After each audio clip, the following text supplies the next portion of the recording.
আসসালামু আলাইকুম। এই যে ছোট একটা পাতিলে আমরা রান্না করে ফেললাম। আমাদের যে লক্ষ্য উদ্দেশ্য এগুলো আমরা পূর্বে আপনাদেরকে বলার চেষ্টা করেছি। মূলত পুরুষ নির্যাতন হয়েই আমরা মূলত এখানে জঙ্গলবাসী হয়েছি। এখন আমাদের এখানে সঙ্গে যে একটা ক্যাট বিড়াল যাচ্ছে, একটা টিনের ঘর তৈরি করেছি। এখানে রান্না করা হয়ে গেছে। তো এই যে আমাদের যেই প্রধান উদ্যোক্তা এস.এম. মুনতাকিম ভাই, তাকে দেখতে পাচ্ছেন, তিনি আসলে এই সব কিছুর কারিগর। তো হ্যাঁ, যারাই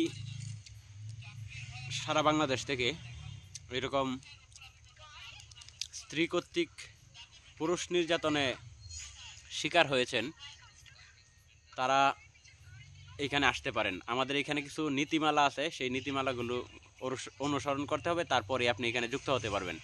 প্রথম, সেই ব্যক্তি আমাদের এখানে আসতে পারবেন যে সকাল দুপুর 3 বেলা বউয়ের হাতের খুরচুন বা ঝাড়ুর বাড়ি খেয়েছেন বা খান। তারপরে যে হচ্ছে আপনার সার্বক্ষণিক ওই ইন্ডিয়ান রিপাবলিক চ্যানেলের মতো যেই সাংবাদিকরা রয়েছে, তাদের মতো স্ত্রী যাদের ঘরে রয়েছে, তারা যারা এই কি বলে সর্বোপরি একদম মানে জীবনটাকে জ্বালাফালা করে ফেলছেন, স্ত্রী কর্তৃক নির্যাতন হয়ে, যেটাকে পুরুষ নির্যাতন বারবার আমরা বলতেছি সেরকম।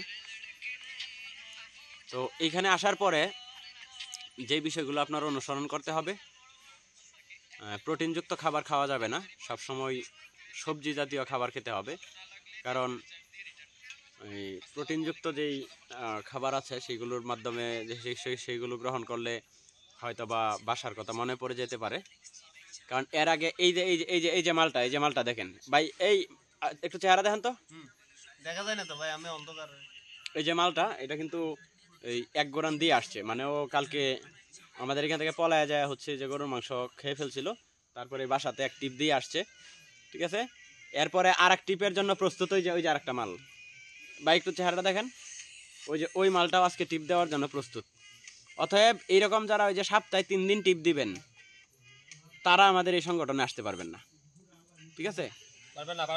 না, তারা পারবে না। এটা হচ্ছে আমাদের যে সভাপতি, ওনার একদম স্ট্রেট কাট কথা। যারা হচ্ছে যে এই আমাদেরকে কোনো কিছু না বইলা টিপ মারতে যাবেন, তারা কিন্তু এখানে থাকতে পারবেন না, ঠিক আছে।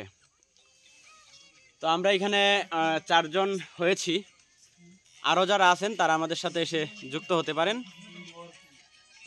পরবর্তী আপডেট আমরা কালকে আপনাদেরকে জানিয়ে দেব। ধন্যবাদ।